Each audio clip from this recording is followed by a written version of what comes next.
کبھی کبھی انسان سب کے درمیان ہوتے ہوئے بھی خود کو بہت اکیلا محسوس کرتا ہے، دل میں بہت کچھ ہوتا ہے لیکن کسی سے کہہ نہیں پاتا۔ رات کو خاموشی میں بس ایک ہی سوال ذہن میں آتا ہے، یا اللہ میری باری کب آئے گی؟ کبھی رزق کی فکر، کبھی مستقبل کی پریشانی، کبھی کسی اپنے کے بدل جانے کا دکھ، اور کبھی ایسی دعا جس کے لیے تم نہ جانے کتنے عرصے سے انتظار کر رہے ہو۔ تم دوسروں کو اپنی زندگی میں آگے بڑھتے دیکھتے ہو اور سوچتے ہو شاید میری دعائیں قبول نہیں ہو رہی، لیکن ذرا ٹھہرو، تمہارا رب تمہیں بھولا نہیں ہے۔ قرآن میں اللہ تعالی فرماتا ہے، بے شک میں تم دونوں کے ساتھ ہوں، سنتا بھی ہوں اور دیکھتا بھی ہوں۔ سورہ تا 20:46 ذرا سوچو، جس اللہ نے فرمایا کہ میں سن رہا ہوں، میں دیکھ رہا ہوں، وہ تمہاری وہ دعا کیسے نہیں جانتا جو تم نے آنکھوں میں آنسو لیے مانگی تھی؟ وہ تمہاری وہ تکلیف بھی جانتا ہے جس کا تم نے کسی کو نہیں بتایا۔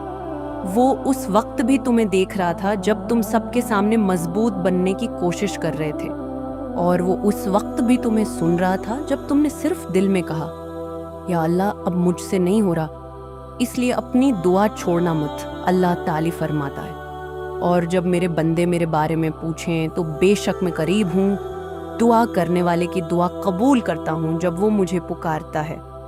سورہ البقرہ 2:186 شاید تمہیں ابھی وہ جواب نظر نہیں آ رہا جس کی تمہیں تلاش ہے، شاید راستہ ابھی بند نظر آ رہا ہے، لیکن یاد رکھو اللہ کا خاموش رہنا، اللہ کا تمہیں چھوڑ دینا نہیں ہے۔ کبھی جواب فوراً ملتا ہے، کبھی وقت لگتا ہے، اور کبھی اللہ تمہیں کسی ایسی چیز سے بچا رہا ہوتا ہے جس کا تمہیں ابھی علم بھی نہیں۔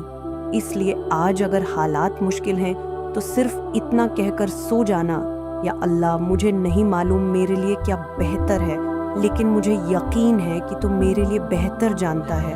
اپنی محنت جاری رکھو، نماز کو مضبوطی سے پکڑو، دعا کرتے رہو، اور اللہ سے اچھی امید رکھو، کیونکہ تم اکیلے نہیں ہو۔ تمہارا رب تمہیں دیکھ رہا ہے، تمہاری آواز سن رہا ہے، تمہارے دل کو جانتا ہے، اور شاید جس چیز کے لیے تم آج صبر کر رہے ہو وہی کل تمہاری زندگی کی سب سے خوبصورت وجہ شکر بن جائے۔ بس ہمت مت ہارنا، اللہ تمہیں دیکھ رہا ہے، اللہ تمہیں سن رہا ہے، اور اللہ تمہارے حال سے بے خبر نہیں۔